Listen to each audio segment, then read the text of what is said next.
That's an aerial view of the situation. The pace quickly picking up here with more political parties coming through to witness for themselves the situation as it constantly changes on the leaderboard, I beg your pardon. Let's continue making sense of where we are and what we can potentially say about this election. To help us do that is SABC News research editor Dr. Ronesh Dhawraj, and also joining us is Professor Pravesh, Debba, who's the manager for Spatial Planning at the CSIR. To both of you, thank you so much for popping by. Lovely to have you with us. You should have told me grey was the color. I would have gotten that right at the very least. But that's as far as my contribution is going to go. Dr. Ronesh, let's begin by just understanding the relationship the CSIR has with the SABC. There is a partnership as we try making sense of these numbers. So thanks, and obviously the SABC as the public broadcaster has been working in partnership with the Council for Scientific and Industrial Research since 2004. So this year, these elections marks 20 years for us, a very nice positive relationship. They've worked with us on prediction models for the 2004, 2009, 2014 and the last election 2019, and then thereafter the local government elections 2006, 2011, 2016, and then the last one obviously was the 2021 local government elections. Their accuracy levels have been on point. It's really been, very, very close to the actual election results on the final day when results are officially accepted and declared. And then obviously there's lots of social media buzz. Other people can try, other media houses can try as well. They use very different models to us, but I think the social media buzz is about the public broadcaster. When the public broadcaster speaks, everybody pays attention, and that's the reason we've got the CSIR team right here with us at the Results Operations Center here at Gallagher Estate, and we've got, of course, Professor Pravesh Debba here. Absolutely, and I suppose we'll jump straight into it, right? So almost 14% of the votes counted so far, still a far cry from the IEC declaring this election, but all you need as a CSIR is a proportion of the votes to start making calls. What can you tell us at a provincial level, given what we know so far? Thanks, Ayanda, and also for being here. Perhaps I can start with just an update at the national level before we go into the provincial, because last time when we did give the results at national level, at that stage we had 8.4% of the voting districts declared. We are now sitting at just under 14% of the voting districts declared, so it would be good to just refresh that as well. Please. So for ANC, we are now predicting that they will end up at 41.7%. Wow. For DA, we are predicting that they would end up at 21.3%. For EFF, they are the ratio is increasing for EFF, and it's now sitting at just under 9%. Right. For MK, it also has increased since the morning, and we are predicting that they would end up at just under 14%. And for PA, although it is a small party, or the proportion is small, which we don't usually like to give out the results for the smaller political parties, but we are looking at them ending up at around 2.1%. Wow. Sure. Before we go to the provincial breakdown, I think it's important to kind of outline the level of accuracy. I mean, you already explained to us, Dr. Ronesh, that the CSIR most of the time, if not all, hits the mark. But anybody who's done any kind of science will tell you there is always a margin of error. What is that for the CSIR? So for the CSIR, the margin of error is usually in the region of a 2 percentage point. So that's also the reason why we tend not to give results for the smaller political parties, and perhaps the margin of error is a bit higher when new new parties enter. Sure. So when new parties are contesting, we do have a slightly higher margin of error. So I would also look a little bit more carefully with regards to MK as what the model is predicting. It could have a slightly higher margin of error. Sure, okay, and 14% is nothing to be scoffed at least at this very early stage. Does it matter where the votes are coming from? And perhaps this is more of a qualitative question than a quantitative, so anybody can take that. We do know that typically South Africans vote differently depending on where they are, urban versus rural areas, perhaps metros versus not. Does the CSIR consider that? We do some post-analysis, post-election analysis on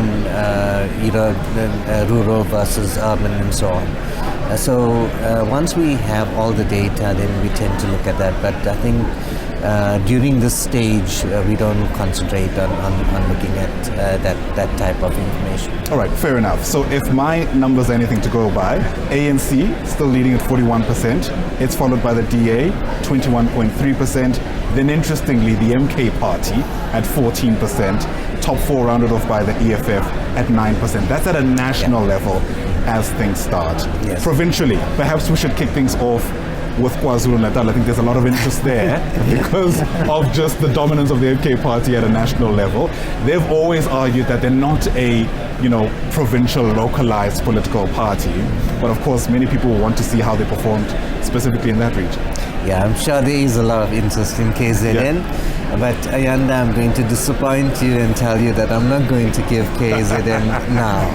Okay. The reason is that we haven't got to a level that we are comfortable in releasing that information. But I will mention something about KZN. Sure. But what we can start off with is, let's start off with the Eastern Cape. So for the Eastern Cape, what we are looking at is ANC would end up, and this is according to the model, ANC would end up at 63.5%. DA would end up at 15.2%.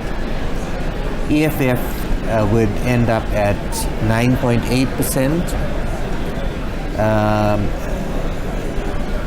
And then it is the smaller political parties. So we are the model is indicating that PA could end up at just over 2%, and UDM could end up at just over 3%. Sure. Wow. Interesting indeed, and we'll also see how that unfolds. Eastern Cape has been very interesting, especially because of the week they've had. There are hiccups that the IEC admitted to during special voting. More than 100, voting stations weren't able to open.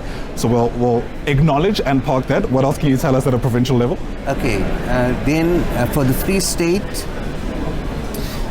we are looking at ANC ending up at 52.9%. Okay.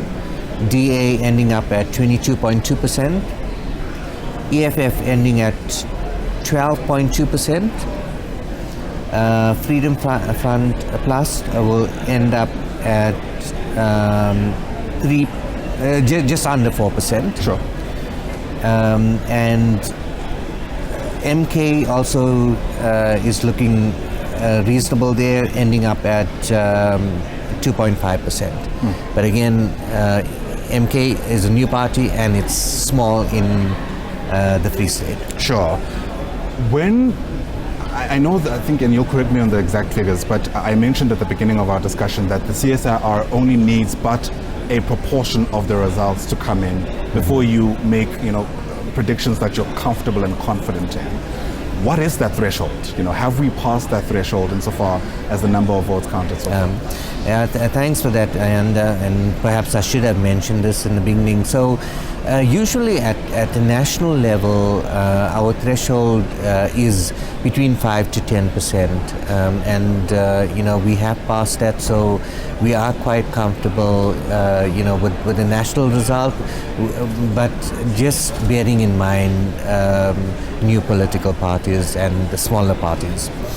And then at provincial level, we would like to get to at least 15% of the voting districts declared at the provincial level.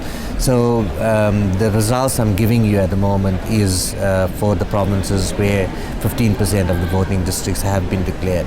Sure. So that is why I'm a little bit more comfortable in giving that information. And that's why you're not necessarily putting your name next to KwaZulu-Natal, presumably, because Yes. we're not there yet. Correct. All right. Okay, so we can go on to Mpumalanga, where for Mpumalanga, ANC is sitting at 52.6%.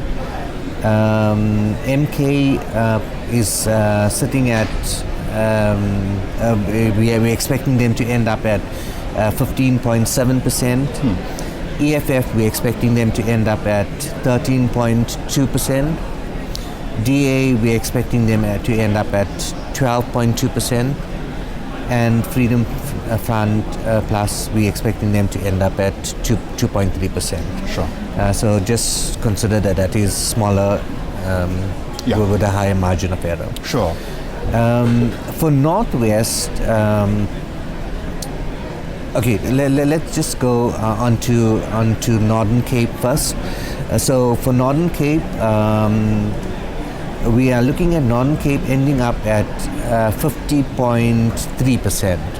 This is for the ANC? For the ANC, Okay. correct. So that is why we cannot, at this stage, determine whether Northern Cape will receive a majority vote for ANC or not, because it is still within our 2% margin of error. So they are on the borderline of 50.3, and therefore we cannot make a call on that. Right. I'm going to have to just pause you there. There's a bit of movement taking place on the ground, and I'd obviously like us to capture that as much as we can. But this is a good first snapshot, even at a provincial level. I know we're going to have you back. There's a lot to be said about what we're finding out so far, and hopefully you'll be able to back some of these numbers, because jaws, I'm sure, are on the floor. But for now, thanks very much indeed for speaking to us. Dr. Ronesh Dhawraj is part of our team here at the SABC, and Professor Pravesh Debba is with the CSIR. Once again, to both of you, thanks very much indeed for speaking to us.